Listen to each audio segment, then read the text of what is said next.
Hola, soy Sofía, y durante 4 años, mis padres me hicieron creer que era su invitada de honor en una casa que yo misma estaba pagando en secreto. Cada mes, veía cómo mi sueldo de arquitecta se desvanecía para mantener su fachada de éxito, mientras ellos me recordaban sutilmente lo afortunada que era por tener un techo sobre mi cabeza. ¿Alguna vez te has sentido como un extraño en tu propio hogar?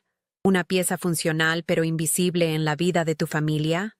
Antes de contarte el momento exacto en que sus máscaras cayeron frente a todos durante ese terrible almuerzo de domingo, déjame un comentario diciéndome desde dónde me estás viendo y suscríbete al canal. Créeme, no querrás perderte lo que sucede cuando un portafolio lleno de verdades se abre sobre la mesa del comedor. La mentira comenzó hace exactamente 1460 días, cuando mis padres, Carlos e Isabela, me convencieron de comprar este lujoso condominio en Miami a mi nombre. Es por beneficios fiscales, hija, dijo mi padre con esa sonrisa paternalista que usaba para disfrazar sus manipulaciones. Yo, con 22 años y desesperada por su aprobación, acepté. Pensé que era un plan familiar, un esfuerzo conjunto. La realidad era mucho más cruel. Ellos evadían toda responsabilidad financiera, mientras yo me ahogaba pagando una hipoteca que superaba el 70% de mis ingresos. Mientras tanto, ellos estrenaban un BMW nuevo, un brillante símbolo de su hipocresía estacionado en el garaje de la casa que yo sostenía, y publicaban fotos de sus vacaciones en el Caribe, recibiendo elogios por ser tan trabajadores y generosos. Mi vida se convirtió en un ciclo de agotamiento silencioso. Me levantaba antes del amanecer para ir a la firma de arquitectos. Trabajaba hasta tarde en proyectos que amaba, pero cuyo fruto nunca podía disfrutar. Y regresaba a un hogar donde era tratada como una inquilina con privilegios limitados. Las frases de mi madre eran como pequeños alfileres envenenados. Sofía, no olvides que mantener esta casa cuesta una fortuna, decía mientras se probaba un vestido de diseñador. Mi padre, por su parte, se quejaba del costo de la universidad de mis hermanos, Mateo y Camila, mirándome de reojo, como si yo fuera la responsable de recordarle a todo el mundo su sacrificio. Me sentía como una máquina de hacer dinero, una herramienta sin voz ni voto, cuya única función era sostener el castillo de naipes que ellos habían construido. Ese domingo, el aire en el comedor se sentía más denso de lo habitual. El sol de Miami entraba por los ventanales, iluminando una mesa perfectamente puesta, pero la luz no podía disipar la tensión que flotaba entre nosotros. Mi madre había preparado su famoso estofado, un intento desesperado por simular la normalidad de una familia feliz. Mis hermanos, Mateo de 17 y Camila de 15, comían en un silencio casi reverencial, acostumbrados a la atmósfera impredecible de nuestras comidas familiares. Yo removía la comida en mi plato, sintiendo el peso de la última transferencia bancaria que había hecho apenas 2 días antes. Un pago enorme, puntual, que me había dejado con apenas unos $, para pasar el resto del mes. Nadie en esa mesa, excepto mis padres, sabía el sacrificio que implicaba cada bocado que estaban dando. El frágil equilibrio se rompió con una petición inocente. Mateo, con la timidez propia de su edad, levantó la vista de su plato y miró a mi padre. «Papá, en la escuela están organizando una excursión a los Everglades. Cuesta $500. ¿Crees que podría ir?» Sus ojos brillaban con la esperanza de un adolescente que solo veía a su padre como un proveedor. Durante un segundo, el silencio se hizo pesado, y vi como una sombra oscura cruzaba el rostro de Carlos. Su mandíbula se tensó, y su tenedor golpeó el plato con un sonido agudo y violento que nos hizo sobresaltar a todos. La máscara de padre benévolo se estaba resquebrajando, y yo sabía, con un nudo en el estómago, lo que venía a continuación. La explosión fue instantánea y brutal. $500, gritó, su voz retumbando en el elegante comedor.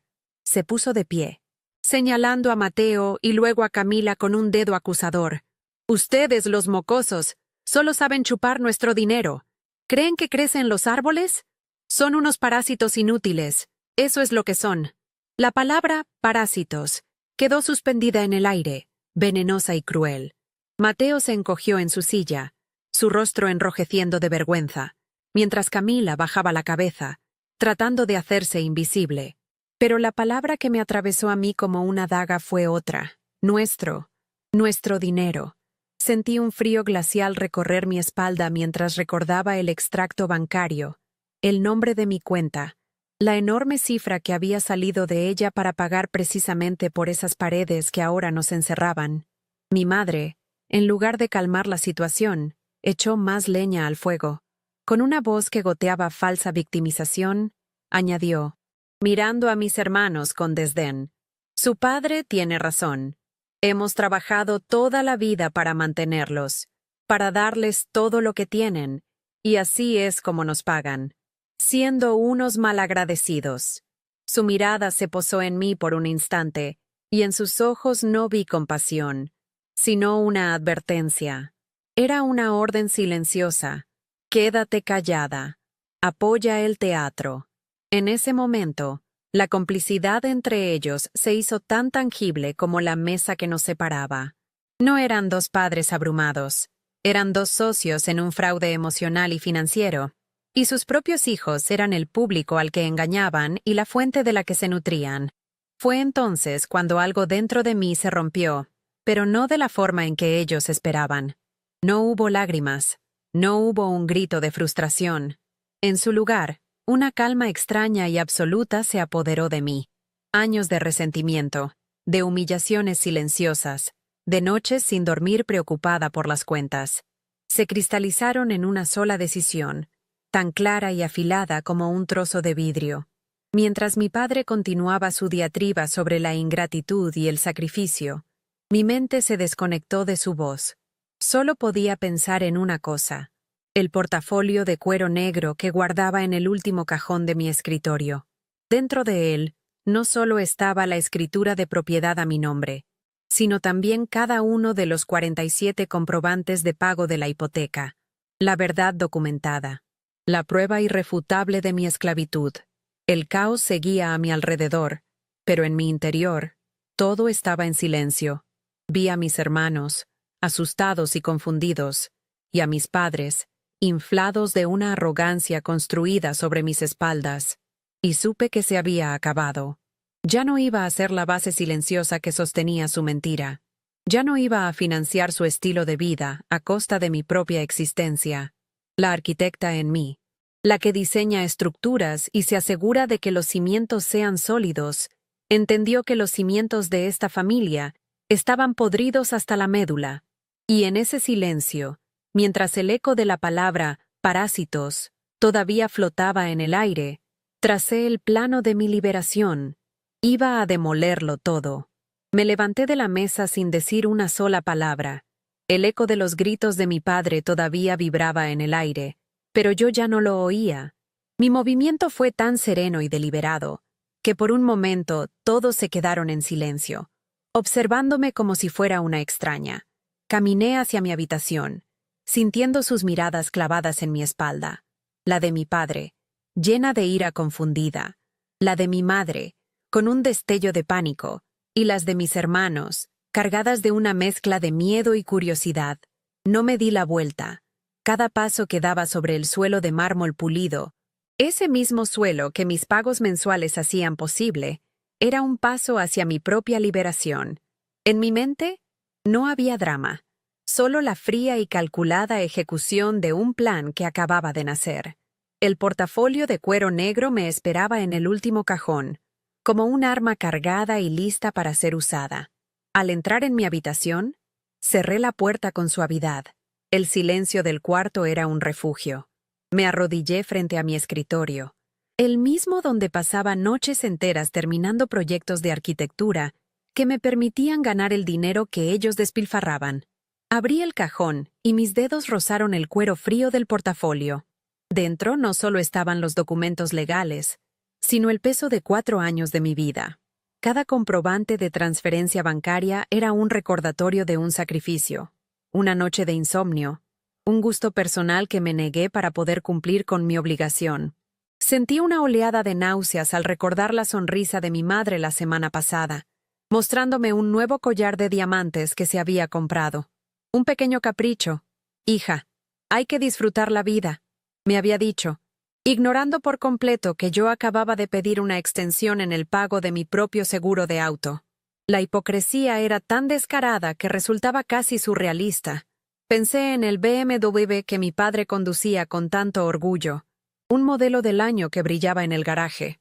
Lo había comprado apenas 6 meses atrás, justo después de que yo cerrara un contrato importante que me había dado una bonificación considerable. Para celebrar el éxito de la familia, había anunciado en una cena, levantando su copa hacia mí. En ese momento, una parte ingenua de mí quiso creerle. Quiso pensar que mi éxito era también el suyo. Pero ahora, con la palabra parásitos resonando en mi cabeza, entendía la verdad. Mi éxito no era para celebrar, era para consumir. Yo no era parte de la familia. Era su principal activo financiero, una fuente inagotable de la que podían extraer sin dar nada a cambio, ni siquiera el más mínimo reconocimiento. Escuché unos pasos apresurados fuera de mi puerta, seguidos por el sonido de la manija girando. Era mi madre. Su rostro, usualmente compuesto en una máscara de superioridad serena, ahora mostraba grietas de ansiedad. Sofía, ¿qué estás haciendo? Tu padre está muy alterado. Sabes cómo se pone con los temas de dinero, dijo en un susurro urgente, como si estuviéramos conspirando. No me miraba a los ojos, sino al portafolio que yo sostenía en mis manos. Supe entonces que ella entendía perfectamente lo que estaba a punto de suceder. No era ignorancia lo que la movía, sino un miedo profundo a que el castillo de naipes que habían construido con tanto esmero se viniera abajo. Su complicidad no era pasiva. Era una participación activa y consciente en el fraude que había definido mi vida adulta. No te preocupes, mamá, solo voy a aclarar algunas cosas. Respondí con una voz que no reconocí como mía. Era una voz desprovista de emoción, plana y metálica. La calma que sentía no era paz, era la quietud que precede a la demolición de un edificio. Mi madre retrocedió un paso, su expresión transformándose de la ansiedad al pánico puro. No hagas una escena, Sofía. Piensa en tus hermanos. Piensa en la reputación de la familia, suplicó, intentando usar las últimas armas que le quedaban, la culpa y la vergüenza. Pero esas armas ya no tenían efecto en mí. La reputación que tanto le preocupaba estaba construida sobre mi agotamiento, y el bienestar de mis hermanos estaba siendo amenazado por la tiranía de mi padre, no por mi búsqueda de justicia. La familia que ella quería proteger no era más que una fachada. Le pasé por el lado sin mirarla y volví al comedor. Mi padre se había sentado de nuevo y estaba bebiendo un vaso de agua, con la mandíbula todavía tensa. Mateo y Camila seguían en sus sillas, paralizados, con la comida intacta en sus platos. El ambiente era irrespirable. Coloqué el portafolio en el centro de la mesa de caoba, justo al lado del estofado que se enfriaba. El sonido del cuero contra la madera fue el único ruido en la habitación, un golpe sordo y definitivo que marcó el final de una era. Mi padre levantó la vista. Sus ojos se abrieron con sorpresa al ver el objeto. Él también sabía lo que contenía. Lo sabía porque había estado presente el día que firmé los papeles, sonriendo y palmeándome la espalda mientras me decía lo inteligente que era por seguir su consejo financiero. Abrí el portafolio lentamente, sin prisa. Saqué primero la escritura de propiedad del condominio, con mi nombre claramente visible en la parte superior. Propietaria, Sofía Ramírez. La deslicé sobre la mesa hasta que quedó justo frente a él. Su rostro perdió todo color. Luego, saqué la primera pila de comprobantes, los correspondientes al primer año. Año 1, dije en voz alta y clara, y los dejé caer sobre la escritura. El pequeño montón de papeles parecía insignificante, pero representaba miles de dólares y cientos de horas de mi vida. Continué con la segunda pila. Año 2. Luego la tercera. Año 3. Y finalmente, la última. Y los últimos 12 meses. 47 pagos en total. Para ser exactos. Todos salieron de mi cuenta personal. La máscara de mi padre se desmoronó por completo. Su arrogancia se evaporó, reemplazada por una expresión de puro terror. Miró a mi madre, buscando ayuda, pero ella estaba tan pálida como él, con los ojos fijos en los documentos que exponían su mentira. Por primera vez en mi vida, los vi como realmente eran, no como figuras de autoridad imponentes, sino como dos estafadores acorralados, despojados de su poder y su narrativa. Mateo y Camila nos miraban a todos, sus rostros reflejando una confusión que pronto se convertiría en una dolorosa comprensión. Estaban a punto de descubrir que la seguridad de su hogar, el estatus del que disfrutaban y la imagen de sus padres como proveedores exitosos eran una mentira financiada por el sacrificio silencioso de su hermana mayor. ¿Qué significa esto, Sofía?, preguntó mi padre, su voz apenas un susurro tembloroso. Era una pregunta ridícula, una última y patética defensa. Él sabía exactamente lo que significaba. Significaba que su autoridad era una farsa. Significaba que el BMW en el garaje, sus vacaciones en el Caribe, los vestidos de diseñador de mi madre, todo había sido financiado por la parásita que él creía tener bajo su control. Significaba que yo no era una invitada en su casa, sino que ellos eran los invitados en la mía. Y la hora de su partida había llegado. La injusticia no solo estaba siendo expuesta, estaba siendo sistemáticamente desmantelada, papel por papel, sobre la misma mesa donde minutos antes me habían humillado. Mis hermanos me miraron, y en sus ojos vi el amanecer de la verdad. Mateo, que solo había pedido dinero para una excursión, ahora se enfrentaba a una realidad mucho más compleja y dolorosa. Camila, siempre la observadora silenciosa, parecía estar conectando todas las piezas. Mis largas horas de trabajo, mis ausencias en eventos familiares, mi constante aspecto de cansancio. El dolor en sus rostros fue lo único que me afectó. No quería hacerles daño. Pero la mentira era un veneno que nos estaba consumiendo a todos. Protegerlos ya no significaba quedarme callada. Significaba mostrarles la verdad, por muy brutal que fuera, para que pudieran construir sus vidas sobre cimientos reales y no sobre el engaño que mis padres habían diseñado. Tomé mi teléfono celular de mi bolsillo. El pequeño objeto de metal y vidrio se sentía pesado en mi mano, como el instrumento de un veredicto final. Mis dedos se movieron con una precisión automática, buscando un número en mi lista de contactos. El de mi abogado, el señor Rodríguez. No lo hacía por dramatismo, sino por necesidad. Sabía que mis padres no se irían en silencio. Lucharían, manipularían, intentarían usar la ley a su favor, como siempre habían hecho. Pero esta vez, la ley estaba de mi lado. Los documentos sobre la mesa eran mi ejército, y la llamada que estaba a punto de hacer era mi primera ofensiva. La batalla por mi vida, mi dignidad y mi futuro acababa de comenzar. Y por primera vez, no tenía miedo de luchar. Colgué el teléfono y lo dejé sobre la mesa, junto a la pila de papeles que eran la crónica de mi servidumbre. El clic del aparato al cortar la llamada resonó en el comedor con la finalidad de un martillo de juez. Un silencio denso, casi sólido, cayó sobre nosotros. Mis padres me miraban con una mezcla de incredulidad y pánico.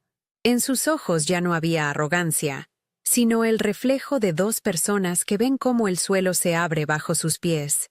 Mis hermanos, por su parte, parecían dos estatuas de sal, sus miradas yendo de los documentos a mi rostro y luego al de mis padres, intentando desesperadamente armar el rompecabezas de una vida que acababa de hacerse añicos. La comida en los platos, antes símbolo de una falsa unión familiar, ahora parecía un bodegón fúnebre. El testigo mudo del fin de una era de mentiras.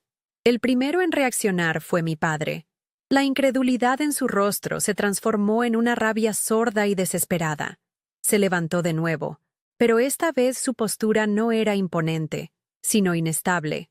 «Estás loca, Sofía, completamente loca», espetó, su voz temblando ligeramente a pesar de su esfuerzo por sonar autoritario. «Esos papeles no significan nada. Fue un acuerdo familiar, un arreglo para proteger nuestros bienes. ¿Y ahora vienes con este teatro? ¿Después de todo lo que hemos hecho por ti?» Intentó dar un paso hacia la mesa para arrebatar los documentos. Pero mi mirada, fría y sin parpadear, lo detuvo en seco. Por primera vez, mi calma era más poderosa que su furia, y él lo sintió. Su intento de minimizar la verdad, de reescribir la historia en tiempo real, era tan patético que ni siquiera merecía una respuesta.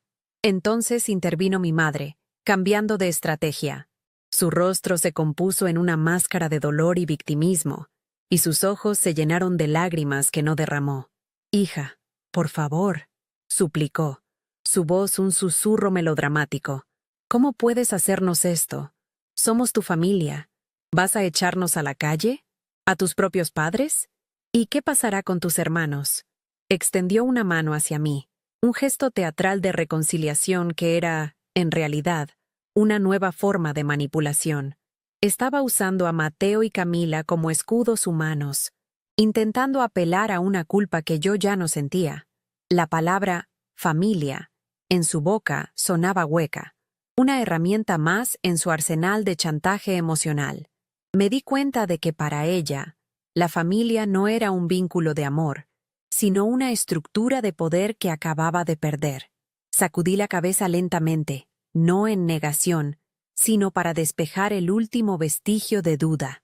«No voy a discutir con ustedes», dije, mi voz sonando extrañamente distante, como si perteneciera a otra persona. El señor Rodríguez fue muy claro. «Esta propiedad está a mi nombre. Los pagos han salido de mi cuenta. Legalmente, ustedes son mis inquilinos, y su contrato verbal de vivir aquí sin costo acaba de terminar». Hice una pausa, dejando que el peso de mis palabras se asentara en el aire viciado del comedor. «Tienen 48 horas para empacar sus pertenencias personales y desalojar el condominio. Si no lo hacen, el señor Rodríguez iniciará un proceso de desalojo formal el martes por la mañana». No había emoción en mi tono, solo hechos, fríos, duros e innegociables. Era la arquitecta hablando, no la hija. Estaba demoliendo una estructura fallida. La atención de todos se desvió cuando un pequeño sollozo escapó de Camila. Tenía la cabeza gacha, y sus hombros se sacudían en silencio. Mateo, a su lado, la rodeó torpemente con un brazo, pero su propia cara era un lienzo de confusión y dolor. Verlos así fue como una puñalada. Eran las víctimas colaterales de una guerra que no habían iniciado. Mi madre vio su oportunidad y se lanzó sobre ellos. «Miren lo que has hecho», me acusó, señalando a los niños llorosos. «Estás destruyendo a tu propia familia por dinero, por egoísmo». Pero su ataque fue torpe, desesperado. Ya no controlaba la narrativa. El castillo de naipes se derrumbaba y ella solo podía gritar entre los escombros, culpando a la brisa que lo había derribado. Y entonces ocurrió el pequeño giro que lo cambió todo. Camila levantó la cabeza, sus ojos enrojecidos y llenos de lágrimas. Pero su mirada era increíblemente lúcida. No me miró a mí, ni a mi padre. Miró directamente a nuestra madre. «Mamá», dijo con una voz temblorosa pero firme, que cortó el aire. «¿Es por esto? ¿Es por esto que Sofía nunca podía comprarse ropa nueva? ¿O por qué siempre decía que estaba demasiado cansada para ir al cine con nosotros?» La pregunta, tan simple y tan infantil, fue más devastadora que cualquier documento legal. No era una acusación, era una conexión de puntos, una epifanía dolorosa. En ese instante, Camila había entendido años de sacrificios silenciosos, de excusas y ausencias. Había visto detrás del telón. El rostro de mi madre se contrajo. La pregunta de Camila la había desarmado por completo, porque venía de un lugar de pura verdad, un lugar que su manipulación no podía alcanzar. Por un segundo, no supo qué decir. Su máscara de víctima se hizo añicos, revelando la fría y calculadora verdad que había debajo.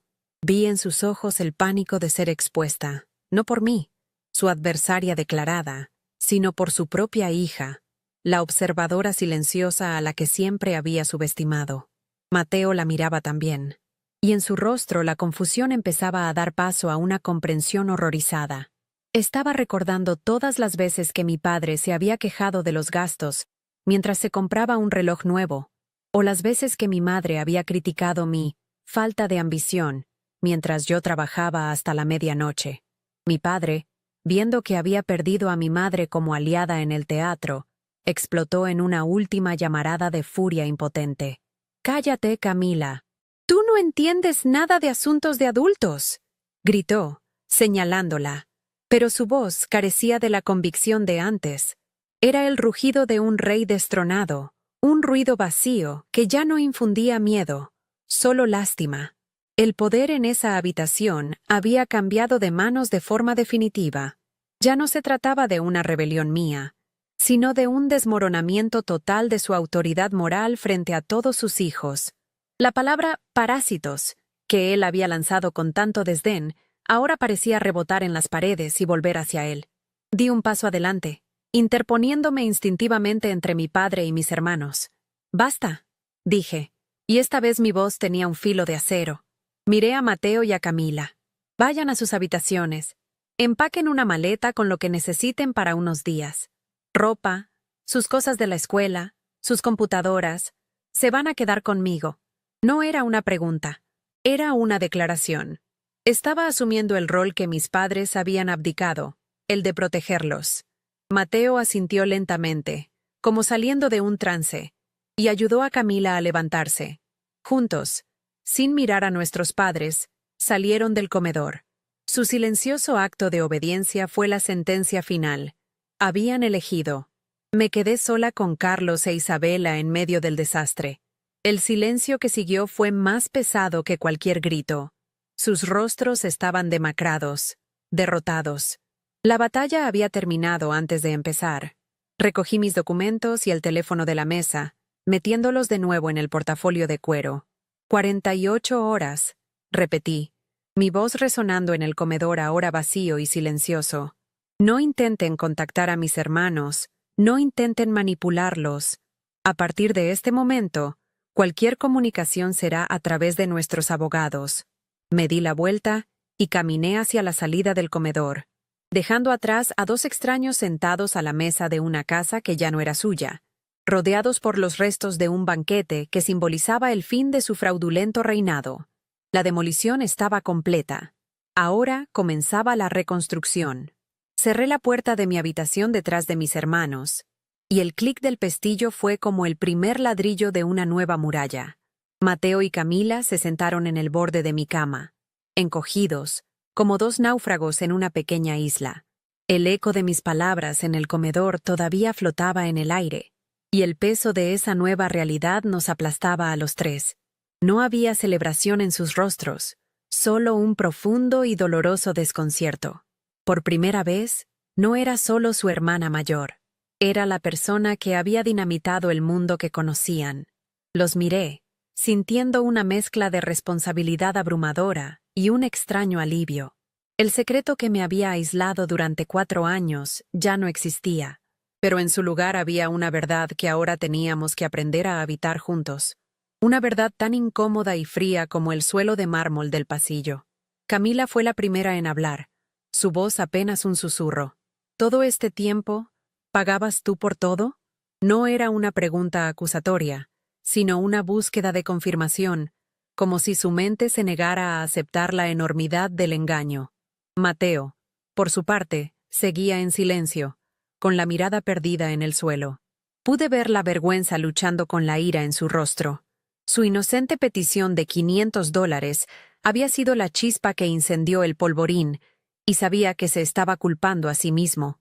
Me arrodillé frente a ellos, tomando sus manos. «Esto no es culpa de ustedes», les dije, mi voz sonando más firme de lo que me sentía. «Esto es algo que viene de mucho antes. Ustedes no hicieron nada malo, yo tampoco. Solo dejé de permitir que nos hicieran daño». La palabra «nos» salió de forma natural. Ya no era yo contra ellos. Éramos nosotros contra la mentira. Mi mente, entrenada para diseñar planos y ejecutar proyectos, se puso en modo de emergencia. Saqué mi computadora portátil y empecé a buscar hoteles cercanos. Necesitábamos un lugar neutral, un refugio temporal lejos de la toxicidad de esas paredes. Mientras buscaba, les pedí que empacaran lo esencial: ropa para una semana, sus libros de la escuela, cargadores. Cualquier cosa que les diera una sensación de normalidad en medio del caos. Se movían por la habitación como autómatas, recogiendo sus cosas con una lentitud que revelaba su estado de shock. Cada objeto que guardaban en sus maletas parecía un ancla a una vida que ya no existía.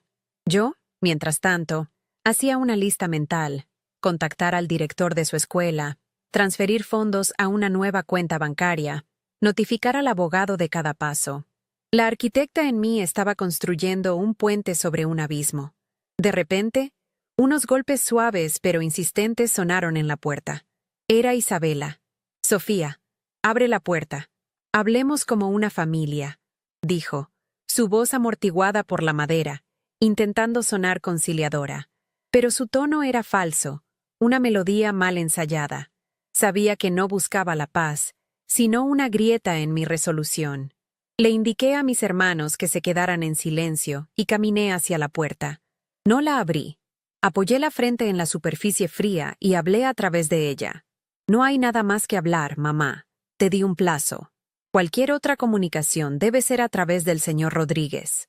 Hubo un largo silencio al otro lado, y luego escuché un suspiro cargado de frustración y veneno. «No sabes lo que estás haciendo», siseó. «Te arrepentirás de esto». Los pasos se alejaron, no con la derrota, sino con la promesa de una represalia. Esa noche, la casa se convirtió en un campo de batalla silencioso. Desde mi habitación, podíamos escuchar los sonidos de su mundo desmoronándose. No eran gritos, sino algo peor, el ruido sordo de cajones que se abrían y cerraban con violencia, voces que subían y bajaban en murmullos furiosos, el tintineo de un vaso que se estrellaba contra una pared. Cada sonido era una onda expansiva de su pánico y su rabia. En un momento, escuché a mi padre gritar algo sobre la humillación y perderlo todo, y su voz se quebró. Por un instante, una punzada de algo parecido a la lástima me atravesó, pero la borré de inmediato. No estaban lamentando el daño que me habían hecho, sino la pérdida de su fuente de ingresos y de su estatus. El BMW en el garaje no era solo un auto, era el símbolo de una vida que habían construido sobre mi sacrificio. Y ahora veían cómo se lo llevaba la grúa de la verdad.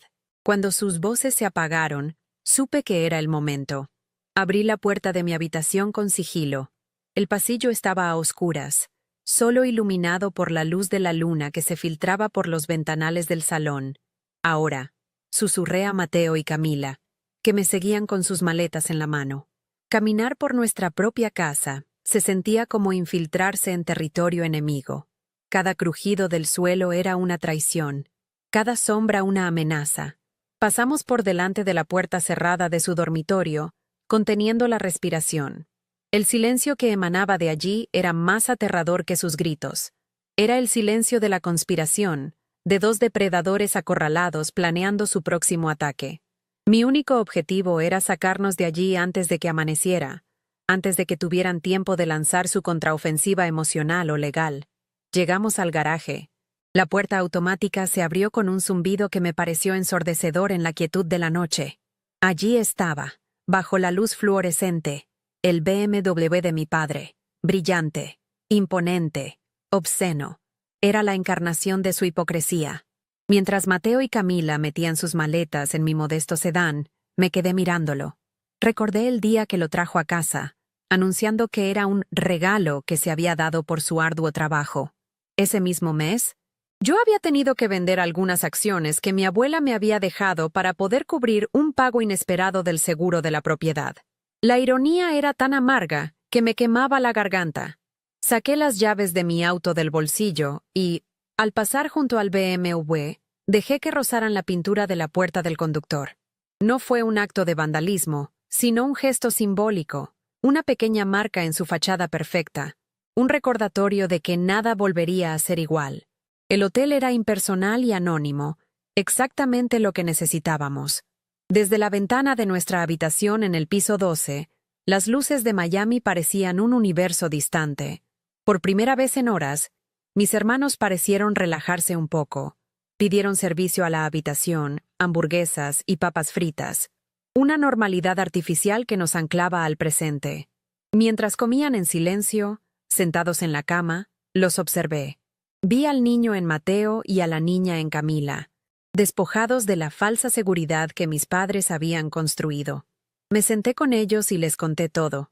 No los detalles financieros, sino la verdad emocional, el peso del secreto, la soledad, el anhelo de ser vista por lo que era y no por lo que podía proveer. No buscaba su compasión, sino su comprensión, y en sus ojos vi que la encontraba. A la mañana siguiente, el teléfono vibró sobre la mesita de noche. Era un correo electrónico del señor Rodríguez. Lo abrí con el corazón en un puño. Decía: Sofía, acabo de recibir una llamada del abogado de tus padres. Están rechazando el desalojo voluntario. Alegan inversión emocional y financiera en la propiedad y solicitan una mediación para establecer una compensación justa. Carlos también me ha informado que ha cancelado las tarjetas de crédito suplementarias de tus hermanos. Leí el mensaje 2 veces. La audacia era increíble. No solo se negaban a irse, sino que querían que les pagara por el privilegio de echarlos de mi propia casa. Y el golpe bajo de cancelar las tarjetas de mis hermanos era una declaración de guerra. Era su forma de decirme: si quieres protegerlos, te costará caro. Miré a mis hermanos, que todavía dormían. La calma en sus rostros contrastaba brutalmente con la tormenta que se avecinaba. Mis padres no iban a ceder. Habían pasado de la manipulación emocional al ataque legal y financiero. Pero su movimiento, diseñado para intimidarme, solo logró solidificar mi determinación. Tomé el portafolio de cuero, que había puesto cuidadosamente sobre el escritorio de la habitación del hotel. Lo abrí y miré los documentos en su interior. La escritura, los 47 comprobantes de pago, las declaraciones de impuestos que demostraban que mis ingresos eran la única fuente de pago de la hipoteca. Ellos tenían un abogado y una narrativa de victimismo. Yo tenía la verdad, documentada e irrefutable. La mediación que pedían no sería una negociación, sería su rendición pública. La cuenta regresiva de las 48 horas se había convertido en el preludio de la batalla final, y yo estaba lista. La sala de conferencias del bufete de abogados era fría e impersonal, un universo de caoba pulida y cristal que contrastaba violentamente con el drama humano que estaba a punto de desarrollarse. Me senté erguida junto al señor Rodríguez, con el portafolio de cuero negro descansando sobre mi regazo como un escudo. Al otro lado de la mesa, mis padres estaban flanqueados por su propio abogado, un hombre de aspecto resbaladizo que no dejaba de sonreír con suficiencia. Carlos e Isabela habían ensayado sus papeles a la perfección. Eran las víctimas, los padres devotos traicionados por una hija ingrata y desequilibrada. El aire estaba cargado de una tensión tan espesa que se podía cortar, una quietud premonitoria que anunciaba la batalla final. Yo no sentía nervios, solo una claridad absoluta. Estaba allí para reclamar mi vida, no para negociar los términos de mi cautiverio. El abogado de mis padres comenzó el procedimiento. Su voz era un bálsamo empalagoso de falsa empatía.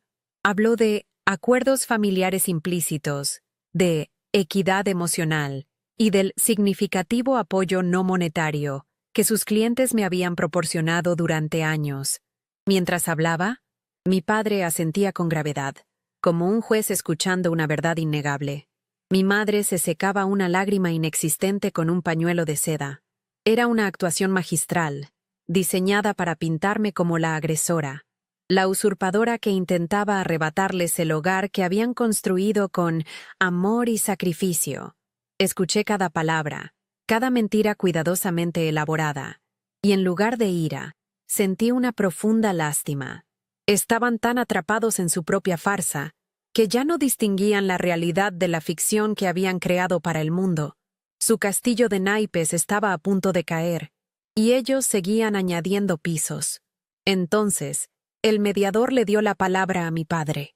Carlos se aclaró la garganta, adoptando el tono de un patriarca herido. Siempre hemos querido lo mejor para Sofía, comenzó, mirándome con una decepción fingida. La guiamos en la compra de esta propiedad porque, a su edad, no tenía la madurez financiera para manejar una inversión tan grande. Nosotros la protegimos. Todo lo que hemos hecho ha sido para asegurar el futuro de nuestros hijos. Su descaro era monumental. Se atrevió a presentar su explotación como un acto de protección paternal. Mencionó de pasada el BMW, no como un lujo, sino como una herramienta de trabajo necesaria para mantener las apariencias que benefician a toda la familia. Cada palabra era una torsión de la verdad, un insulto más a mi inteligencia y a mis años de sacrificio silencioso. Isabela tomó el relevo. Su voz temblaba con una emoción perfectamente calibrada. «Esa casa no es solo ladrillos y cemento», susurró, mirando al mediador. «Es el lugar donde criamos a nuestros hijos, donde celebramos cada cumpleaños, cada Navidad. Es el corazón de nuestra familia. ¿Y ahora ella quiere arrancarnos ese corazón por una disputa sobre dinero? ¿Dónde quedó la gratitud? ¿El amor filial?» Apelaba a la emoción, a la culpa, a la sagrada institución de la familia, las mismas armas que había usado contra mí durante años. Pero en la atmósfera estéril de esa sala, sus palabras sonaban huecas, desesperadas. La familia de la que hablaba era una ilusión, y el corazón que decía proteger latía gracias a una transfusión constante de mi cuenta bancaria. Su actuación ya no me conmovía, me repugnaba. Cuando terminaron, un silencio expectante llenó la sala. Todos me miraban, esperando mi respuesta, mi defensa, mis lágrimas. Pero yo no dije nada. En su lugar, con un movimiento lento y deliberado, levanté el portafolio de cuero de mi regazo y lo coloqué en el centro de la mesa de caoba. El sonido sordo del cuero contra la madera fue un punto final a su discurso. Mi padre frunció el ceño, confundido. Mi madre me miró con un destello de pánico. El gesto era simple, pero su significado era inequívoco. El tiempo de las palabras había terminado. Ahora hablarían los hechos. El señor Rodríguez asintió levemente, una señal de que el plan que habíamos trazado estaba en marcha. La demolición, esta vez, sería documentada, precisa y legal. Abrí el portafolio y saqué el primer documento. No se lo di a mi abogado. Lo deslicé yo misma por la superficie pulida de la mesa, hasta que se detuvo justo frente a mi padre. Era la escritura de propiedad. «La verdad no necesita adornos», dije, mi voz sonando tranquila y firme en el silencio de la sala. «Esta es la escritura del condominio. Mi nombre es el único que aparece como propietaria legal». El abogado de mis padres se inclinó para leerla, y su sonrisa de suficiencia vaciló por primera vez. Mi padre la miró como si fuera una serpiente. Su rostro comenzó a perder color. La primera grieta en su fachada había aparecido, y era una fisura profunda e irreparable. A continuación, saqué la primera de varias carpetas meticulosamente organizadas. La abrí y empecé a colocar sobre la mesa, uno por uno, los 47 comprobantes de transferencia bancaria, creando una línea de tiempo de papel que abarcaba 4 años de mi vida. Y estas son las 47 cuotas de la hipoteca, todas pagadas desde mi cuenta personal. El total asciende a $282,000, sin contar los impuestos a la propiedad y los gastos de mantenimiento, que también cubrí yo. Con cada papel que añadía a la pila, el color desaparecía del rostro de mis padres. La palabra «parásitos» resonó en mi mente, pero esta vez no sentía dolor, sino una fría y amarga vindicación. Los números no mienten, y mis números contaban una historia de explotación sistemática. Pero el golpe de gracia aún estaba por llegar. El señor Rodríguez tomó la palabra. «Sí, para concluir», dijo con una calma profesional que era más intimidante que cualquier grito.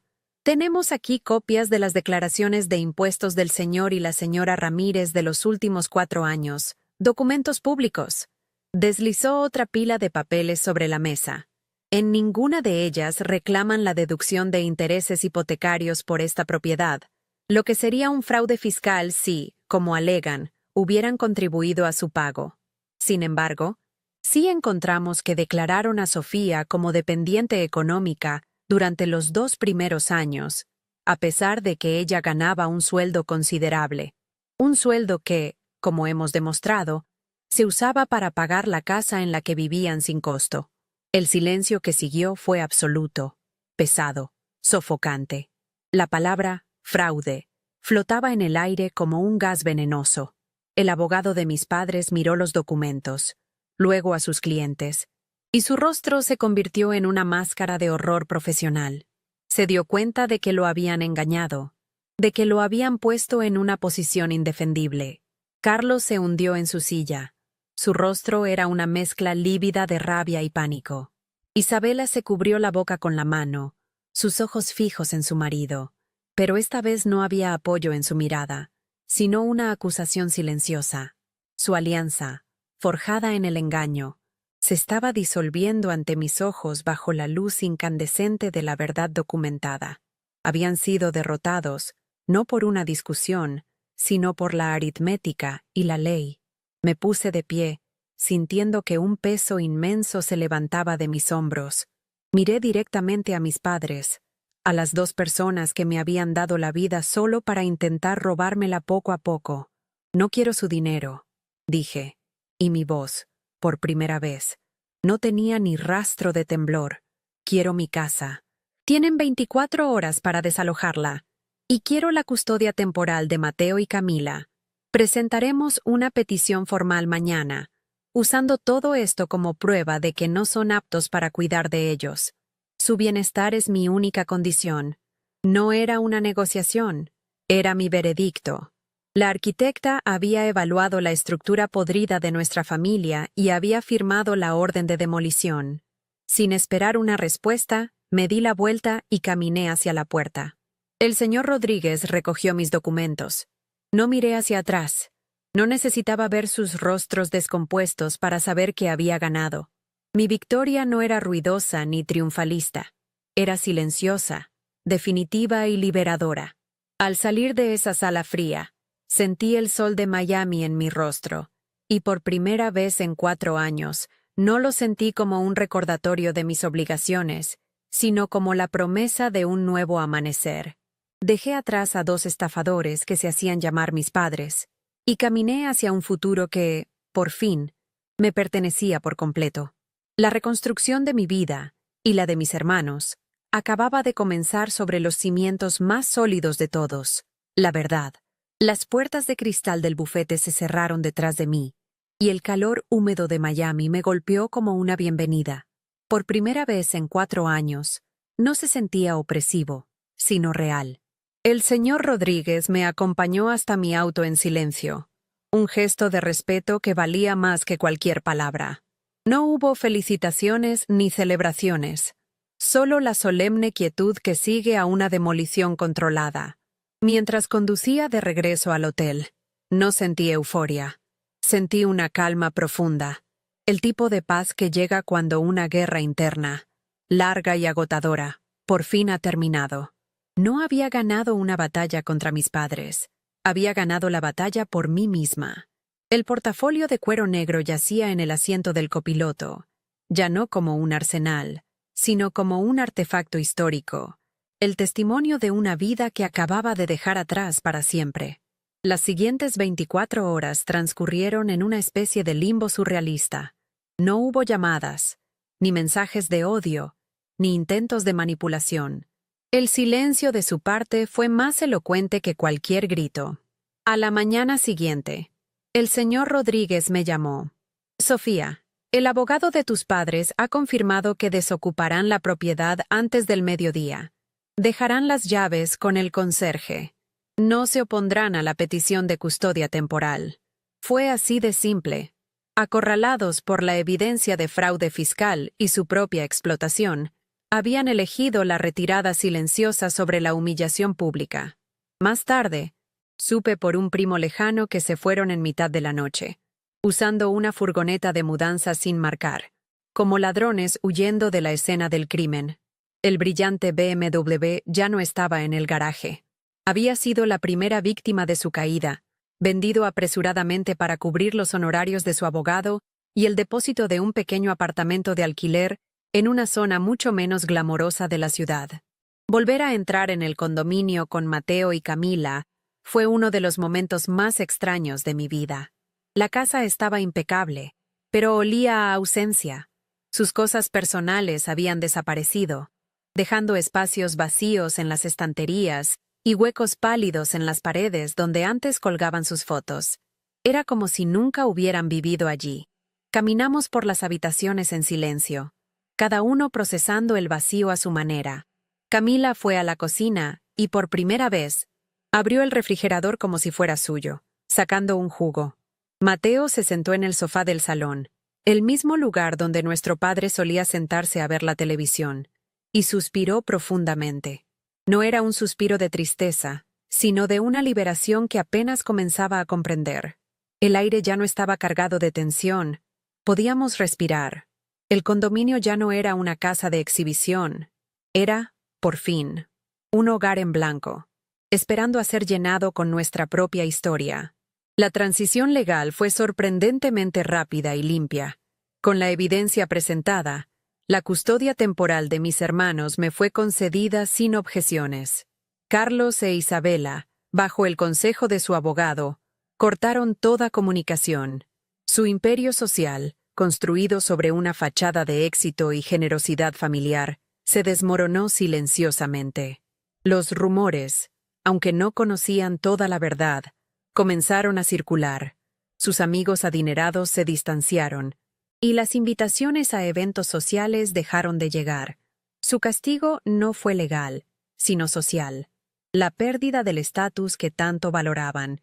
Se convirtieron en exactamente lo que más temían, irrelevantes. Para mí, el cierre financiero llegó con el primer pago de la hipoteca que hice sin sentir una punzada de resentimiento. Era solo una cuenta, la cuenta de mi casa, el lugar seguro que estaba construyendo para mis hermanos y para mí. Una noche, un par de semanas después, Mateo se acercó a mí mientras yo revisaba unos planos en la mesa del comedor, la misma mesa que había sido nuestro campo de batalla. Se quedó de pie, incómodo, hasta que finalmente dijo: «Siento haber pedido el dinero para la excursión. Si no lo hubiera hecho». Lo interrumpí, dejando mi lápiz a un lado. «Mateo, no fuiste tú. Tú no rompiste nada. Solo encendiste una luz en una habitación que ya estaba llena de grietas. Tarde o temprano. El techo se habría derrumbado de todos modos. Gracias a ti, pudimos salir antes de que nos aplastara a todos. Por primera vez, vi a un joven, no a un niño, en sus ojos». Asintió, y una carga invisible pareció desprenderse de sus hombros. Camila, que había estado escuchando desde la puerta, entró y nos abrazó a ambos. Fue un abrazo torpe, silencioso, pero fue el primer cimiento de nuestra nueva familia. Mi relación con mis padres terminó ese día en la sala de conferencias. No volví a hablar con ellos. Meses después, Isabela me envió un correo electrónico largo y lleno de autocompasión, culpándome de su ruina y de haberles robado a sus hijos. No respondí. Borré el mensaje y bloqueé su dirección. Carlos nunca intentó contactarme. Para ellos, yo dejé de existir en el momento en que dejé de ser útil. El cierre de esa relación no fue doloroso. Fue como amputar una extremidad gangrenada. Dolía el procedimiento, pero salvaba la vida. Me di cuenta de que el amor que yo sentía por ellos había muerto mucho antes, asfixiado lentamente por años de manipulación y desprecio silencioso. Lo que sentía ahora no era odio, sino una indiferencia absoluta, la señal inequívoca de que por fin era libre. El cambio más grande fue el espacio. No solo el espacio físico, sino el emocional. Convertí la antigua oficina de mi padre, con sus muebles pesados y pretenciosos, en un estudio de arte para Camila, que tenía un talento oculto para la pintura. El opulento dormitorio principal lo transformamos en una sala de juegos y cine para los tres, con un proyector y cojines en el suelo. Cada cambio era un acto de reconquista, de purificación. Una tarde, mientras vaciaba el último cajón de su antiguo armario, encontré una pequeña caja de música que mi madre solía atesorar. La abrí. La melodía era débil y desafinada. La miré por un momento, sin sentir nostalgia ni ira. Simplemente la cerré y la puse en una caja de donaciones. Era solo un objeto, el eco de un pasado que ya no tenía poder sobre mí. Nuestra nueva vida no es perfecta. Hay días difíciles. Mateo extraña a sus amigos de su antiguo barrio. Y Camila a veces se encierra en un silencio que me recuerda al de antes. Yo lucho con la responsabilidad de ser, de repente, la única adulta a cargo. Pero nuestras cenas ya no son campos minados. Hablamos de la escuela, de música, de tonterías. A veces pedimos pizza y comemos en el suelo de la sala de cine que construimos. Aprendimos a funcionar como un equipo, a apoyarnos en nuestras debilidades y a celebrar nuestras pequeñas victorias. He contratado a un terapeuta para los tres, para ayudarnos a navegar por el complejo mapa de lo que hemos vivido. Estamos sanando, no borrando el pasado, sino construyendo un futuro a pesar de él. A veces, por la noche, me paro frente al gran ventanal del salón y miro las luces de Miami, las mismas luces que antes me parecían testigos de mi prisión dorada. Ahora, las veo de manera diferente. Cada luz es una posibilidad, una historia, una vida. Y por primera vez, siento que la mía es verdaderamente mía. Ya no soy la arquitecta que sostenía en secreto los cimientos de una mentira. Soy la arquitecta de mi propia existencia, y la de mis hermanos. Y los cimientos que estamos construyendo ahora no están hechos de dinero ni de apariencias.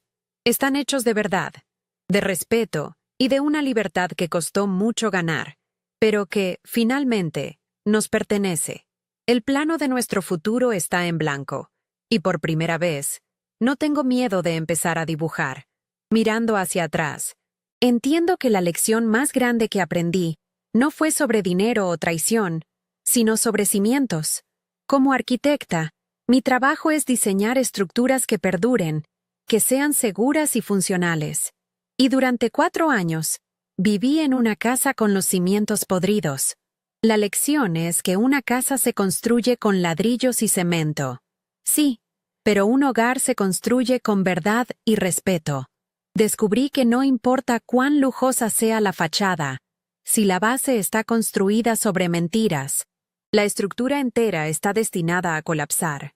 Y a veces, la única forma de salvarte es ser tú quien inicie la demolición. Mi historia no es sobre una venganza ruidosa, sino sobre el poder silencioso de la verdad. Durante años, creí que mi fuerza residía en aguantar, en sacrificarme en silencio por una supuesta paz familiar. Pero la verdadera fortaleza no estaba en mi capacidad para soportar el peso, sino en mi coraje para quitármelo de encima. La lección que quiero compartir contigo es que no necesitas gritar para ser escuchado. A veces, un documento, un hecho irrefutable, una decisión tranquila pero inamovible, tiene más poder que cualquier explosión de ira. La dignidad no se recupera peleando en el mismo lodo que tus opresores, sino levantándote con la calma de quien sabe que la verdad está de su lado. También aprendí que la palabra familia no es un cheque en blanco para el abuso. Nos enseñan que la sangre nos une, que debemos perdonar y olvidar en nombre del vínculo familiar. Pero ningún vínculo te da derecho a anular a otra persona, a consumirla para mantener tu propio estilo de vida. A veces, el acto de amor más grande hacia ti mismo, e incluso hacia aquellos que dependen de ti, como mis hermanos, es trazar una línea y decir, hasta aquí. La familia no es solo la que te toca por nacimiento, es la que construyes cada día con base en la confianza, el apoyo mutuo y la honestidad. Y si esos elementos no existen, tienes el derecho de protegerte, incluso si eso significa alejarte de quienes deberían haberte protegido primero. Durante años, creí que mi silencio era una forma de mantener la paz, de evitar un conflicto que parecía demasiado grande para enfrentar. Pero el silencio no compra la paz. Solo alquila el tiempo mientras el resentimiento crece como una maleza en tu interior. La verdad, aunque su explosión inicial sea dolorosa y destructiva, es la única que puede limpiar el terreno para que algo nuevo y sano pueda crecer. Si estás viviendo una injusticia en silencio, por miedo a las consecuencias de hablar, recuerda que el costo de tu silencio es tu propia vida, tu propia felicidad, tu propia alma, y ese es un precio demasiado alto que nadie debería pagar. Y si hay algo práctico que quiero que te lleves de mi historia, Es esto. Documenta tu vida. Ese portafolio de cuero no era solo un arma legal, era mi ancla a la realidad. En los momentos en que su manipulación me hacía dudar de mí misma, de mi propia percepción, esos papeles eran la prueba tangible de que yo no estaba loca. Eran la crónica de mi sacrificio. A veces, la batalla más importante es contra la duda que otros siembran en tu mente. Guarda los recibos, los correos, los mensajes. La prueba no es solo para los abogados. Es un recordatorio para ti misma de tu propio valor y de tu verdad cuando intenten arrebatártela. La libertad, al final, no se sintió como una fiesta ni como un desfile de victoria. Se sintió como una calma extraña, como el silencio después de una larga tormenta. Fue el simple acto de poder elegir qué cenar con mis hermanos sin que nadie comentara sobre el costo. Fue poder dormir una noche entera sin la ansiedad de la próxima transferencia bancaria. La reconstrucción es un proceso lento, y hay cicatrices que siempre estarán ahí. Pero cada día, al despertar en un hogar donde reina la verdad y no el miedo, sé que tomé la decisión correcta. La paz no es la ausencia de conflicto, sino la presencia de justicia en tu propia vida. La pregunta que te dejo es esta: ¿cuánto estás dispuesto a pagar por tu paz interior? A veces, el precio parece muy alto, pero te aseguro que el costo de no pagarlo es infinitamente mayor. Si esta historia te ha tocado de alguna manera, si te has visto reflejado en mi lucha por la dignidad, te pido que te suscribas al canal y dejes un comentario. No estás solo. Juntos, podemos construir una comunidad donde ninguna verdad se quede en silencio, y donde cada historia de liberación, como la mía, pueda inspirar a alguien más a iniciar su propia demolición para construir, por fin, un verdadero hogar.